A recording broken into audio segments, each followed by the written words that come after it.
The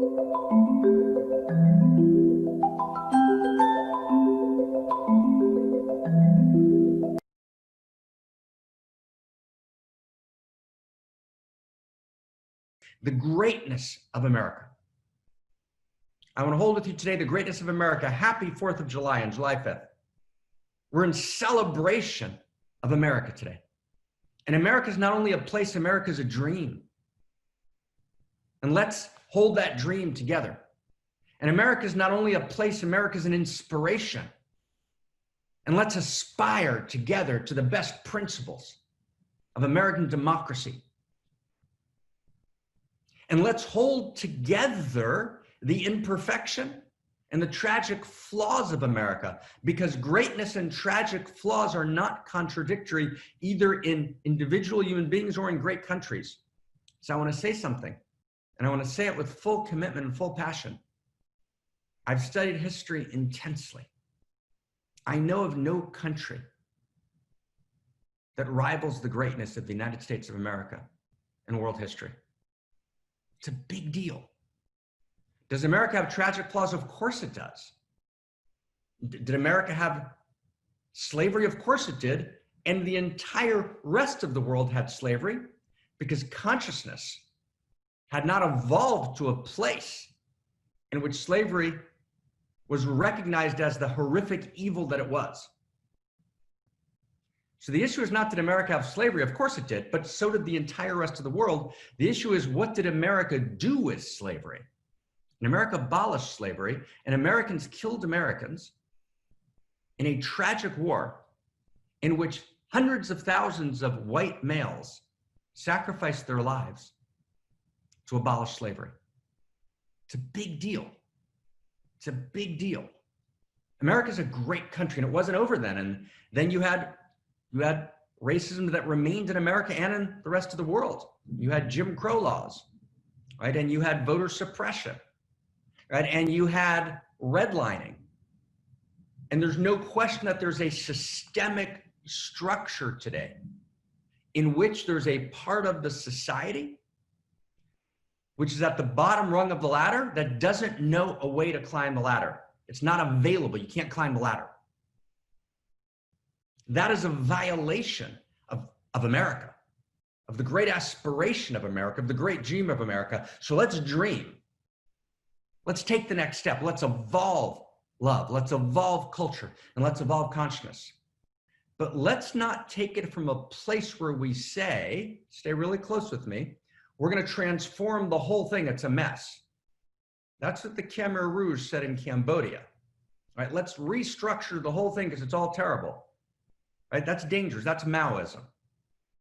That destroys society.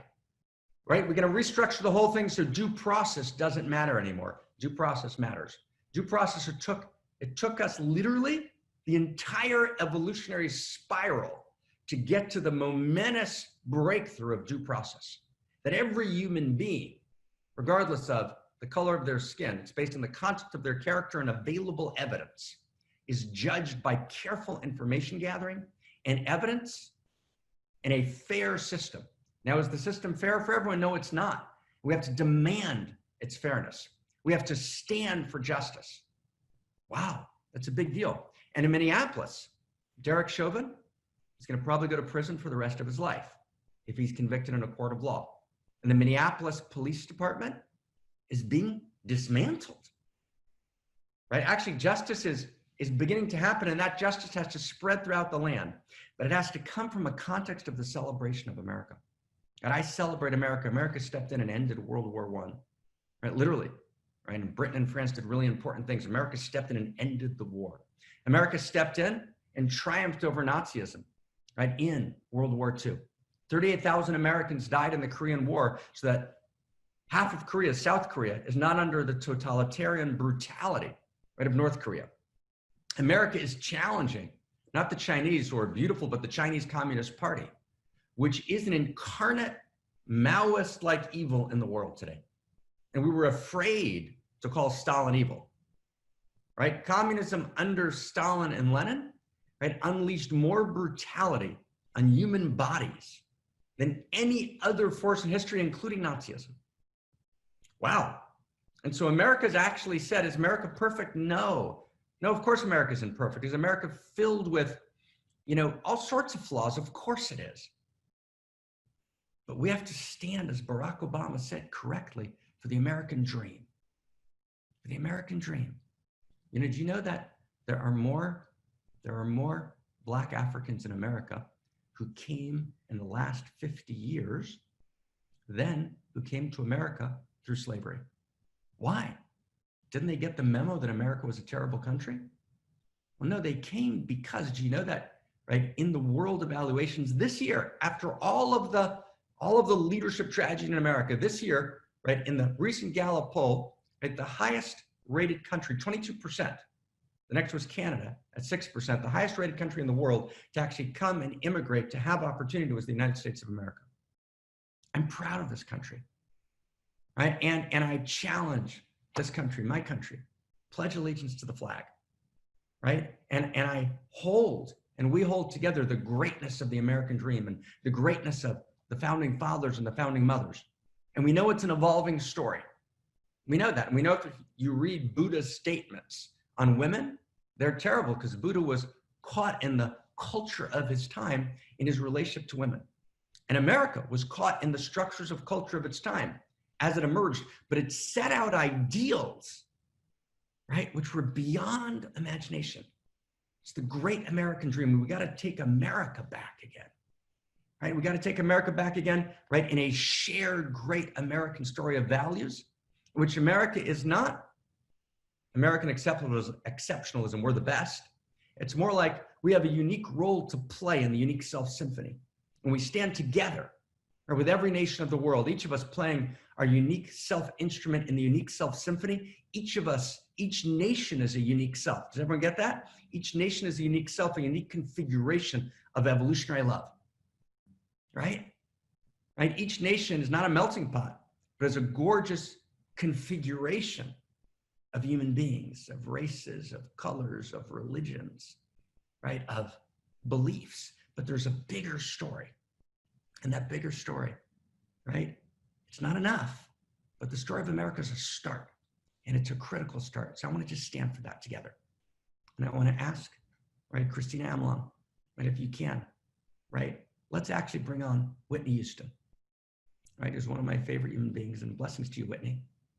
And let's actually stand today, right? Stand with Black Lives Matter, and stand with All Lives Matter, and stand with every Black American, every white American, and every brown American, and every red American, and stand with Dr. Martin Luther King, right? And stand with George Washington, and stand with Thomas Jefferson, imperfect as they were, who held this great vision. And let's hold together the vision of the United States of America with mad gratitude, with mad pride. I'm proud to be an American. I'm more proud than I ever was. Do I think that we have some tragedies in American leadership? Yes, I do. I don't think there's anyone who doesn't.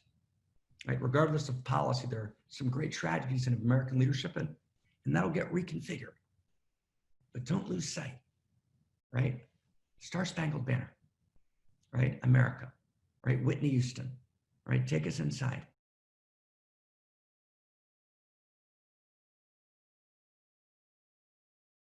Oh my God, and if you're listening to the replay, I want to ask you, please go down to the bottom, right?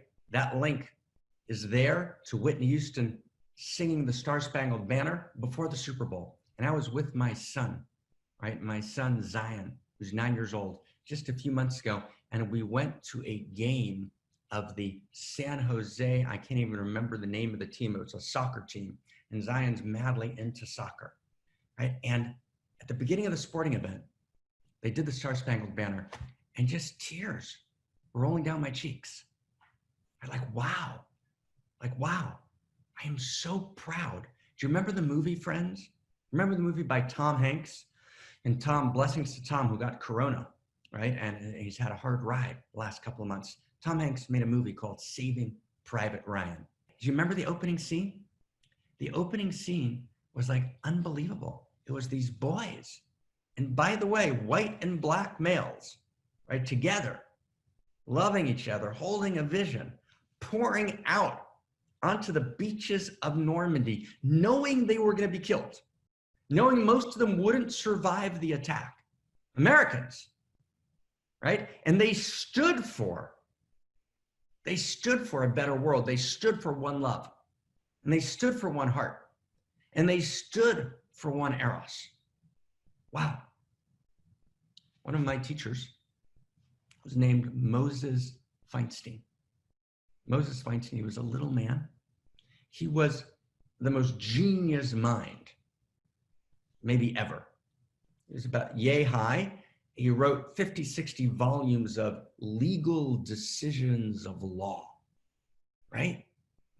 And he wrote in one of his decisions, and people came to him from all over the world. He was the most encyclopedic, brilliant mind of Talmudic law. And he was the greatest jurist, like a Supreme Court. He was the Chief Justice, if you will, almost of the international Hebrew Supreme Court. And he was a man pious beyond imagination, lived in a little apartment on the Lower East Side. And his student was a man named Chaim Chait. Chaim Chait was my teacher. He had this old beat up Bonneville, and he used to take me and other people, and I would go down with them to Moses Feinstein's class on the Lower East Side. In a little place, there were about 20 people who came, that's it, right? Even though he was world famous. He was an incredible figure. And he writes that more than any other nation in history, America is what he called a Medinat Chesed. It's a nation of love. American aid, is it imperfect? Has it not been done always the right way? Do we have challenges to the International Monetary Fund and to the World Bank? Yes, we do. I'm deeply aware of the critiques, and I share many of them. And America has poured more resource of love, right, into the rest of the world and to create a protective umbrella of possibility than any other single country in the history of planet Earth. There's been no country, right, in the history of planet Earth, that's actually stood for love the way America has in all of our imperfections. And we're gonna only fulfill the American dream if we recognize we don't have to make America great again. We don't have to make America great again. America never stopped being great. And we don't want to go back to the old great America, because that's not enough. It's a new world. And so there's a new greatness that America has to reach towards. And that's what we're standing for today, right? In the family of nations. Oh my God. Oh my God. It's so good to be with you, everyone. And it's so good to be proud.